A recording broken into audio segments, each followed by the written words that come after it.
Alors moi, je parle souvent du cadre rond d'innovation pour éviter de se perdre dans les coins, dans les coins du carré. En effet, il faut un cadre parce qu'on on peut pas improviser. Il faut quand même qu'on puisse avancer en sachant ce qu'on fait, en permettant justement ce changement, cette transformation, ce changement culturel, en embarquant en fait les gens dans l'entreprise. Bonjour à tous, bienvenue dans ce nouvel épisode de l'Ampoule. Aujourd'hui, je reçois Sandra Di Giovanni, responsable du Lab Innovation de la Banque de France. Elle va nous partager sa vision de l'innovation, du développement durable, mais sans plus attendre, découvrons son parcours. J'ai commencé moi un cursus de formation qui était plutôt orienté qualité des process avec les certifications d'entreprise qui était la tendance, on va dire, des années 80-90 et donc moi j'ai été formée à ça et cette formation m'a amenée à un moment donné à rentrer à l'époque à la FAC, l'Association française pour l'assurance qualité, pour travailler sur une nouvelle forme de certification qui était orientée plutôt qualité de service vis-à-vis des clients, ce qu'on appelle maintenant l'expérience client en fait. C'était pas le terme à l'époque, mais voilà. Et c'est vrai que ça m'a vraiment plu. Le client est très vite devenu mon moteur. Donc les clients d'AFAC, bien sûr, avec qui je travaillais pour construire des référentiels d'engagement, voilà, vis-à-vis de leurs propres clients. Et donc c'est ça qui m'a drivé pendant pas mal de temps. À côté de ça, je pense que j'ai un esprit qui est assez curieux, qui fait que quand il y avait des nouveaux sujets qui arrivaient et il fallait s'emparer un peu au pied levé, je disais assez souvent oui. Donc après ça s'est su. donc voilà, j'ai été amenée à travailler sur des sujets assez variés, l'égalité et la diversité en entreprise, des sujets de tourisme durable, avec ce fil conducteur derrière qui était quand même pour moi le client. Quand je dis le client, c'est au sens large, hein, l'utilisateur, l'humain qui se cache derrière tout ça et la raison d'être. Alors entre-temps, j'étais passée donc à la FNOR, là aussi bien connue côté qualité, mais qui était aussi orientée qualité de service. On m'a proposé d'intégrer dans la structure AFNOR Certification une start-up qui avait été rachetée et qui lançait une prestation autour des achats responsables. Donc ça m'a permis de toucher encore à des nouveaux sujets, la RSE, les achats et puis surtout cette notion de start-up et d'innovation. La même année, j'ai fait une formation au sein des clubs du club des directeurs de l'innovation et là, je me suis dit, c'est ça que je veux faire quand je serai grande, parce que en fait, ça reliait un petit peu tout ce que j'aimais, c'est-à-dire à la fois répondre à des besoins clients, à des besoins que parfois qu'ils connaissaient pas encore, répondre à des enjeux de transformation de l'entreprise, de la créativité, de la curiosité, de l'ouverture, de la co-construction. Ça, c'est une notion qui était déjà présente quand on travaillait sur des parcours clients. Donc dans l'innovation, ça paraît quand même assez nécessaire. Donc voilà, à partir de ça, moi, j'ai continué à m'occuper de sujets RSE, de sujets achats responsables. J'ai pris en main aussi des sujets autour du numérique et de la confiance numérique, mais avec cette idée de pouvoir innover davantage au sein d'AFNOR Certification et donc d'avoir vraiment une petite entité qui puisse le faire.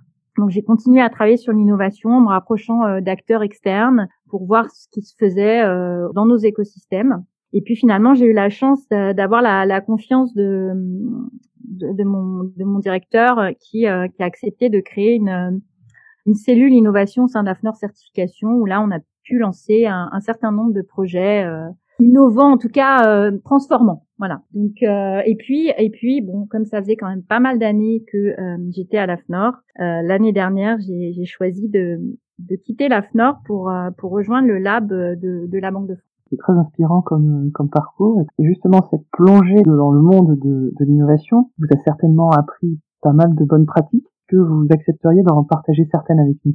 Oui, bien sûr. Alors, encore une fois, hein, c'est ma vision et en même temps, je pense que ça ça n'a rien d'exceptionnel dans le sens où on voit bien que l'innovation, c'est quelque chose sur lequel aujourd'hui on met un mot, parce qu'il y a beaucoup d'acteurs innovants qui sont arrivés, de nouveaux acteurs souvent, surtout qui sont arrivés sur le marché avec des approches très différentes, des acteurs qui sont nés avec le numérique et donc qui ont réduit les parcours clients justement, qui ont vraiment travaillé sur le besoin, qui sont allés chercher des besoins dans des niches, voilà, qui n'étaient pas forcément identifiés, qui sont pas partis d'un savoir-faire, mais voilà, qui sont plutôt partis encore une fois de besoins que soit ils avaient détectés eux, soit qui s'étaient exprimés pas de la part des clients, de ras-le-bol, de formats un peu anciens. Donc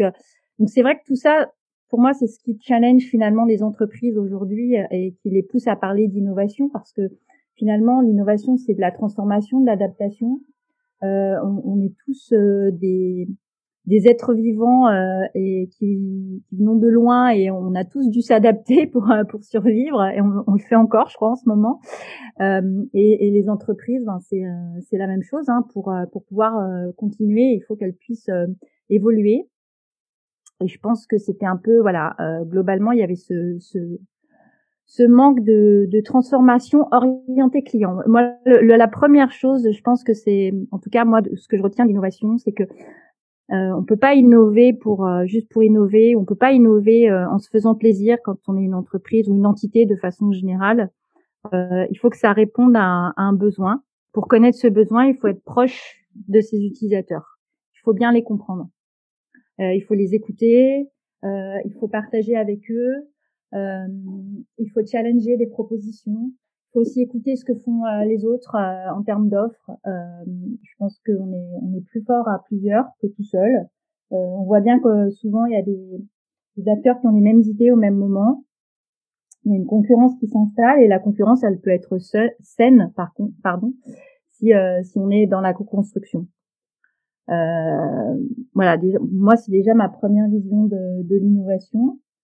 Après, c'est du changement, parce que c'est du changement aussi culturel. Ça, c'est pas toujours facile. Derrière, il y a de l'humain, il y a de l'empathie à avoir, il y a de l'empathie à avoir vis-à-vis de ses utilisateurs, mais aussi vis-à-vis de ses collaborateurs. Je pense que c'est extrêmement difficile de lutter de façon frontale contre la culture d'entreprise, pour pouvoir la prendre en compte. Alors soit on casse tout et on repart de zéro, mais c'est quand même un peu rare. Soit il faut accompagner cette transformation. Donc ça se prépare et ça se manage. L'innovation, c'est, même s'il y a de la créativité, c'est pas que de la créativité et de l'imprévu. Il y a de l'organisation derrière. Je pense que du coup, ça fait le lien aussi avec des sujets normatifs dont vous vous occupez, Ali. Et après, il y a l'innovation utile. Je pense que ça aussi, c'est un grand sujet qui est pas nouveau, mais que la période qu'on passe a rendu encore plus tangible.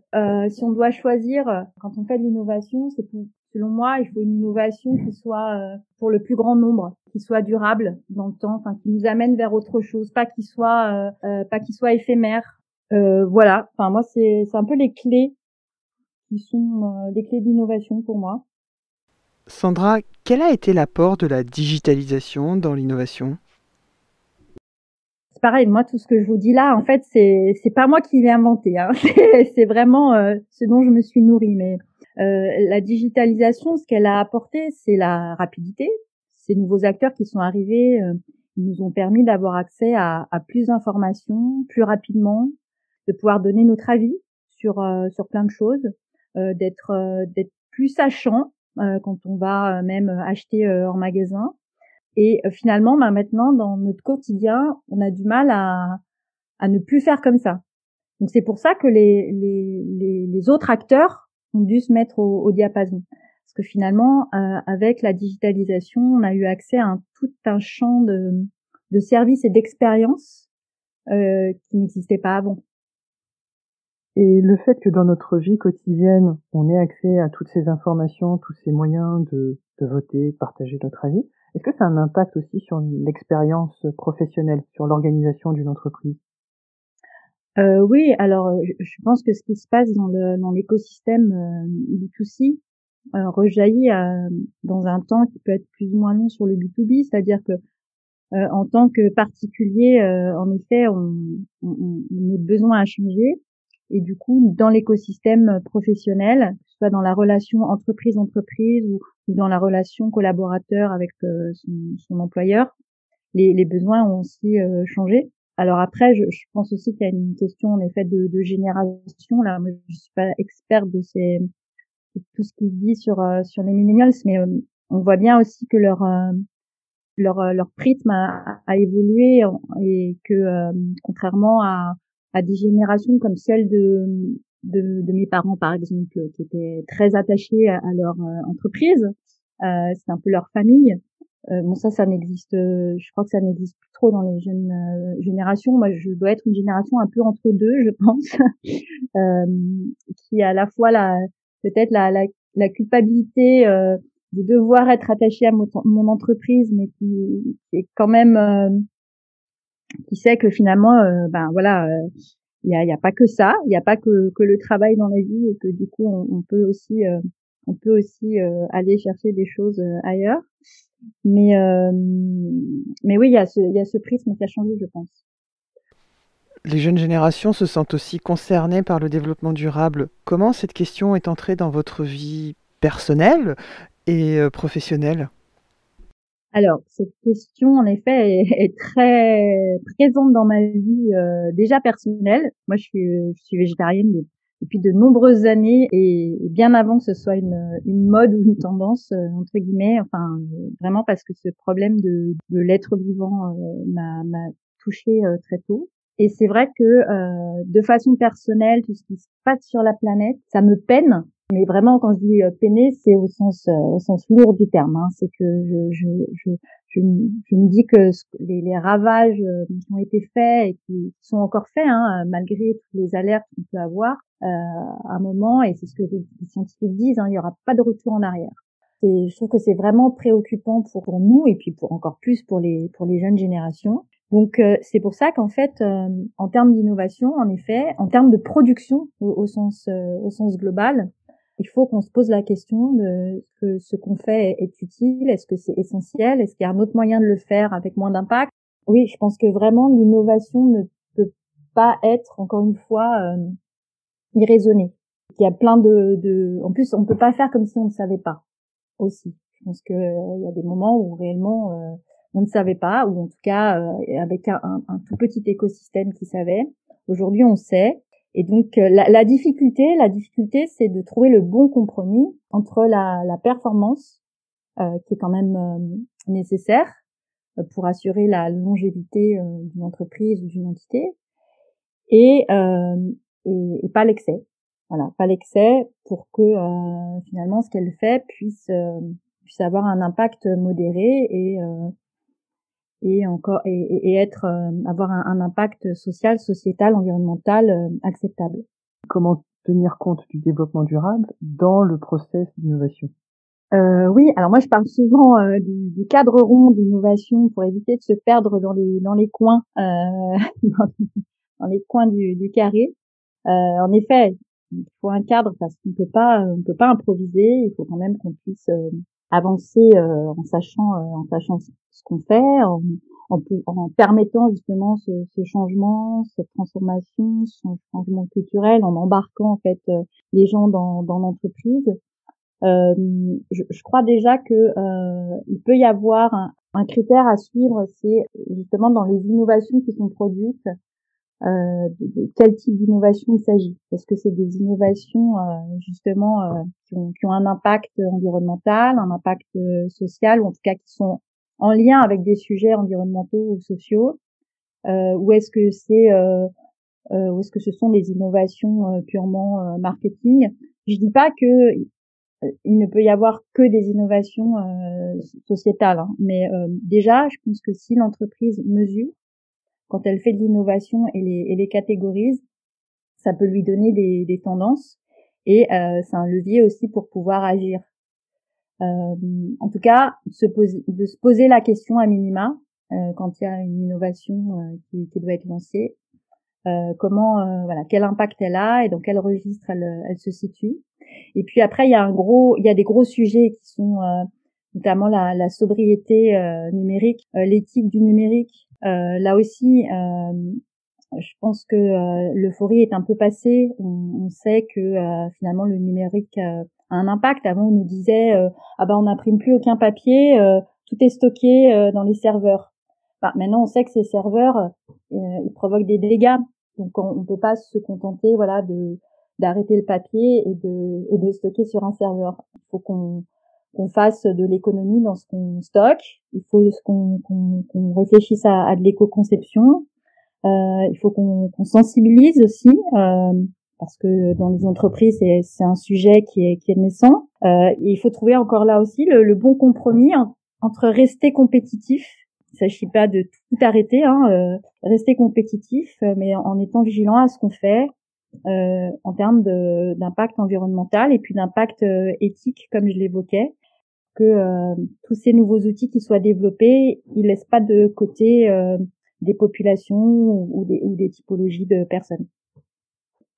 Merci à tous d'avoir écouté ce nouvel épisode de l'Ampoule.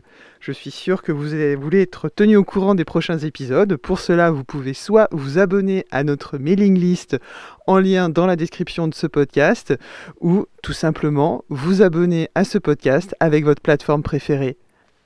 Et bien sûr, soyez généreux, partagez ce podcast autour de vous.